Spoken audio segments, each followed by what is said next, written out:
Hello fox, बढ़ते हैं आगे की तरफ। आज का हमारा लेक्चर का टॉपिक है economics and introduction, class 11th statistics का ये चैप्टर है, पहला चैप्टर। ठीक है, चलिए चलिए क्लास बढ़ते हैं आगे की तरफ। हाँ जी, तो इकोनॉमिक्स का मतलब क्या होता है ये पढ़ते हैं। सबसे पहले इकोनॉमिक्स जो है वो दो ग्रीक वर्ड से बन करके मिला है। पहला है जिसका नाम है ओइकोस। ओइकोस का मतलब क्या होता है कि अ हाउस, ओके।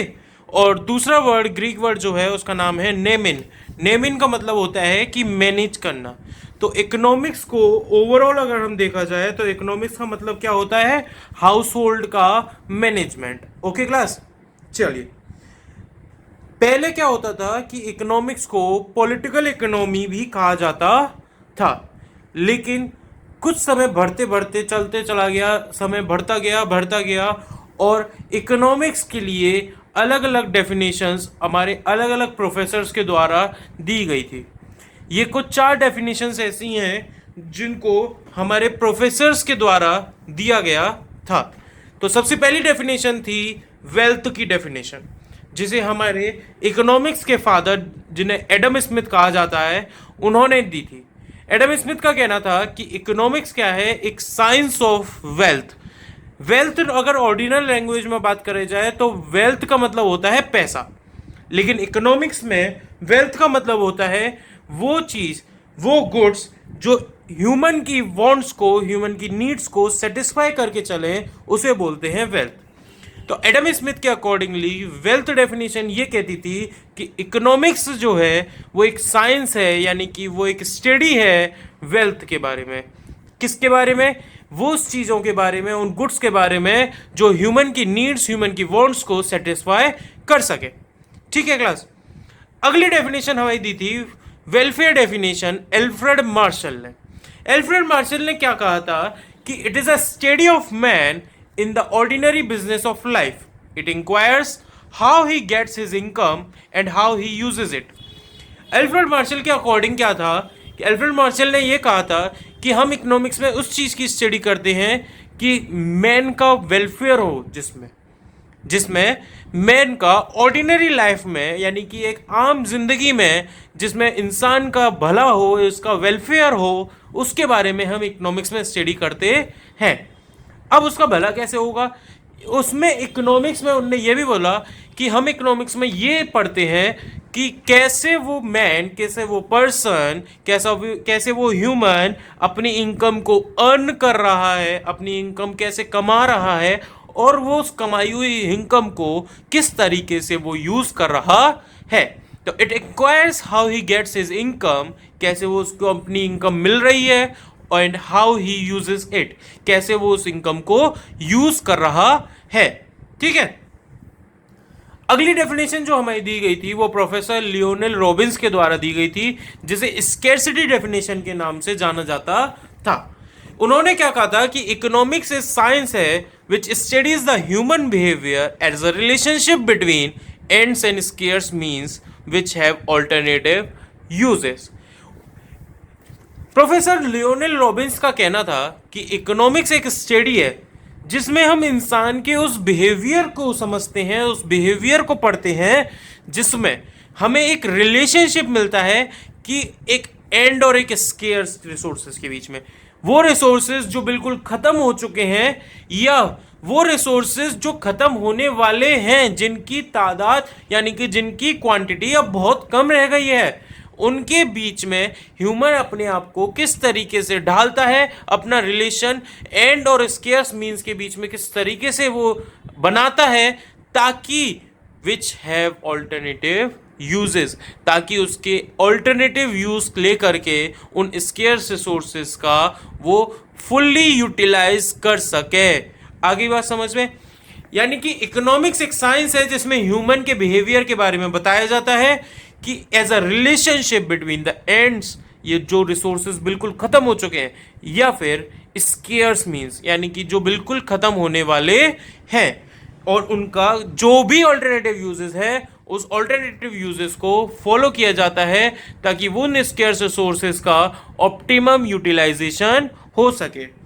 इसके लिए ह्यूमन के तीन चीजों के बारे में उन्होंने डिस्कस किया था कि ह्यूमन की वांट्स जो होती हैं, सबसे पहली बात, ह्यूमन की वांट्स जो होती हैं वो अनलिमिटेड होती हैं।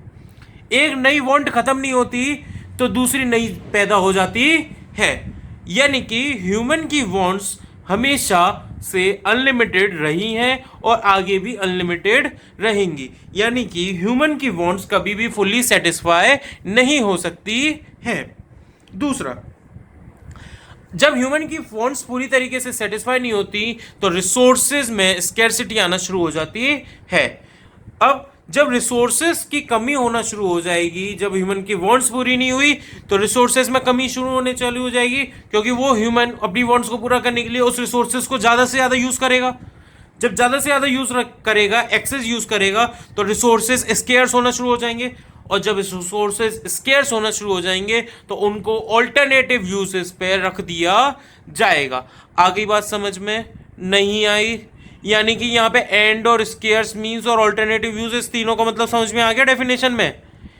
वो चीज़ें जो कभी ख़त्म नहीं हो सकती, ह्यूमन की वांट्स, रिसोर्सेज का स्केर्स होना, और उस रिसोर्सेज के स्केर्स होने के बाद उन रिसोर्सेज का ऑल्टरनेटिव यूजेस पर आना। आगे बात समझ में क्लास? चलिए, आखिरी डेफिनेशन है हमारी ग्रोथ ओरिएंटेड।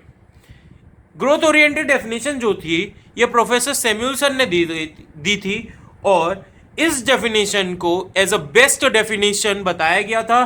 क्यों? क्योंकि इस डेफिनेशन में प्रोफेसर सैमुअलसन ने अपनी बात तो रखी ही रखी, साथ में वेल्थ, वेलफेयर और स्कैर्सिटी तीनों डेफिनेशंस को भी अपनी डेफिनेशन में रख लिया, जिसकी वजह से उनकी डेफिनेशन को एज अ बेस्ट डेफिनेशन दी गई थी, और एज अ सेलेक्टेड इकोनॉमिक्स की वो बहुत बढ़िया सेलेक्टेड डेफिनेशन कही गई थी। अब बात करते हैं कि प्रोफेसर सैमुअलसन ने अपनी डेफिनेशन ग्रोथ ओरिएंटेड में क्या बोला था।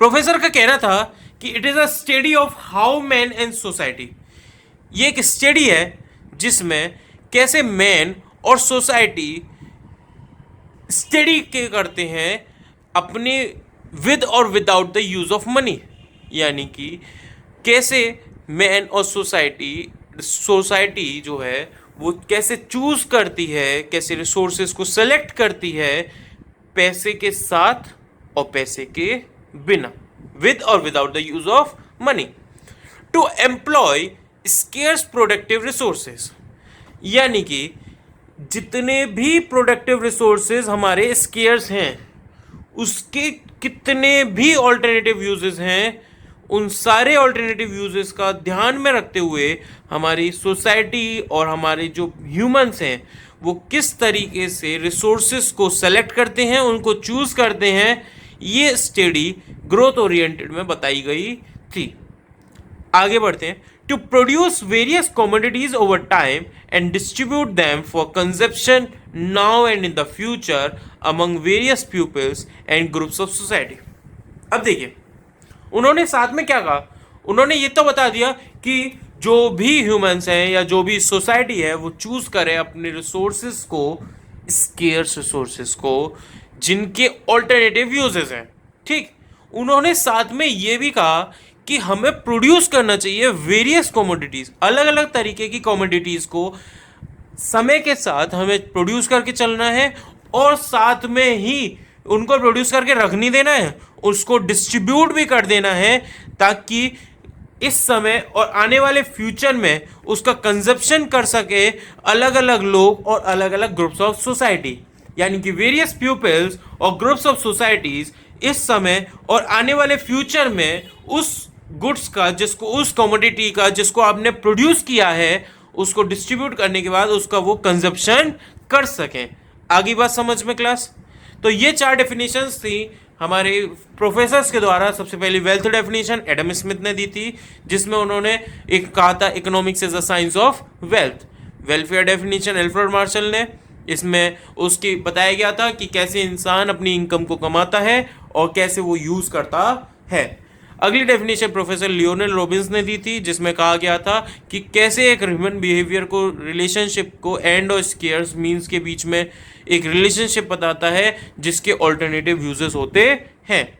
और लास्ट जो best definition growth oriented definition थी, जिसमें कहा गया था कि ह्यूमन और सोसाइटी किस तरीके से अपने सोर्सेज को, स्केर्स सोर्सेज को चूज करती है जिनके ऑल्टरनेटिव यूजेस हैं, साथ में किस तरीके से वो कमोडिटीज को प्रोड्यूस कर रही है समय के साथ और उनको डिस्ट्रीब्यूट करती है कंजप्शन के लिए इस समय और आने वाले फ्यूचर में, किसके लिए, जो वेरियस पीपल्स हैं और ग्रुप्स ऑफ सोसाइटीज हैं। आगे बात समझ में? ओके क्लास, चलिए बढ़ते हैं आगे की तरफ। जी बढ़ते हैं आगे की तरफ। अगला है हमारा इकोनॉमिक एक्टिविटी और non economic activity. Economic activity कौन सी इकोनॉमिक एक्टिविटी होती है? ये वो एक्टिविटी होती है जो अंडरटेक की जाती है एक लिविंग को, यानी टू अर्न अ लिविंग, जीने के लिए जो एक्टिविटी परफॉर्म करी जाती है उसे बोलते हैं इकोनॉमिक एक्टिविटी।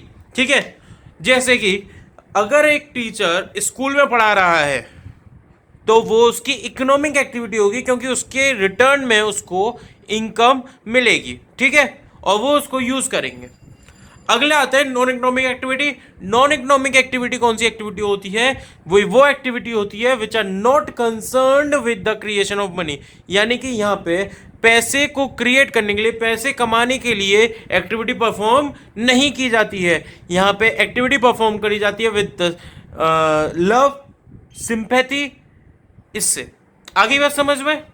यानी कि जहां प्यार, सिंपैथी, इससे एक्टिविटी परफॉर्म करी जाएगी, वहां पे पैसे को नहीं देखा जाता है। जैसे a mother कुक्स the food for her children, sorry, तो मम्मी यदि अपने बच्चों के लिए खाना बना रही हैं तो क्या उसके लिए पैसा लेंगी?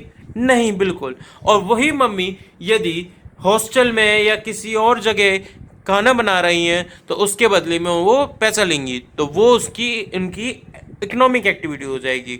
और यदि वो बच्चों के लिए, अपने खुद के बच्चों के लिए खाना बना रही हैं तो उनकी नॉन इकोनॉमिक एक्टिविटी हो जाएगी। आगे बात समझ में? चलिए बढ़ते हैं आगे की तरफ। जी क्लास, आगे बढ़ते हैं। अगले आता है हमारा इकोनॉमिक एक्टिविटी के अंदर 3 पार्ट आते हैं। पहला आता है कंजप्शन, एक प्रोडक्शन और एक डिस्ट्रीब्यूशन। कंजप्शन क्या होता है? ये वो एक इकोनॉमिक एक्टिविटी होती है जो डील करती है with the use of goods and services. जो गुड्स एंड सर्विसेज आप यूज कर रहे हैं उनको लेकर के डील करना, ये कंजप्शन का काम होता है। यानी कि किन गुड्स और सर्विसेज को आप कंज्यूम कर रहे हैं, किन गुड्स एंड सर्विसेज को आप यूज कर रहे हैं, और उससे आपकी इकोनॉमिक एक्टिविटी पता चलती है। दूसरा, प्रोडक्शन में क्या आता है? ये डील करता है with the produce of goods and services. यहाँ पे गुड्स एंड सर्विसेज प्रोड्यूस करी जाती हैं for the generation of income, यानी कि इनकम को जनरेट करने के लिए गुड्स एंड सर्विसेज का प्रोड्यूसमेंट के बारे में जो डील किया जाता है उसे प्रोडक्शन एक्टिविटी कहा जाता है। अब यहाँ पे जो डीलिंग होती है वो या तो लैंड से, लेबर से, कैपिटल से या एंटरप्रेन्योरशिप से। आगे बात समझ में नहीं आ गई? अब देखिए अगला आता है हमारा डिस्ट्रीब्यूशन। ये बताता है कि किस तरीके से यहाँ पे हमें पता चलती है किस तरीके से हमारी इनकम जनरेट होगी और उस जनरेटेड इनकम को हमें कैसे कैसे डिस्ट्रीब्यूट करना है फैक्टर्स ऑफ प्रोडक्शन में। फैक्टर्स ऑफ प्रोडक्शन मतलब लैंड, लेबर, कैपिटल, एंटरप्रेन्योर। तो लैंड को किस तरीके से हमें रेंट देना है, लेबर को कितने वेजेस देने हैं, कैपिटल को कितना आपको उसका प्रॉफिट मिलना है या एंटरप्रेन्योरशिप का प्रॉफिट मिलना है आपको, कैपिटल का कितना इंटरेस्ट देना है आपको, ये सारा का सारा आप स्टडी करते हैं डिस्ट्रीब्यूशन प्रोसेस के अंदर। आगे बात समझ में? तो इकोनॉमिक एक्टिविटी 3 तरीके की, कंजप्शन, प्रोडक्शन और डिस्ट्रीब्यूशन। कंजप्शन में आप किस तरीके से गुड्स एंड सर्विसेज को कंज्यूम कर रहे हैं उसकी डीलिंग को बोलते हैं कंजप्शन एक्टिविटी।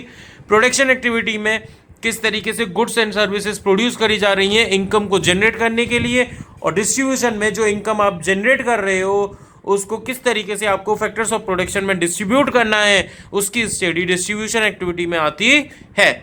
तो इसी के साथ हमारी क्लास यहाँ पे चैप्टर होता है खत्म। Thank you so much, have a good day, bye class.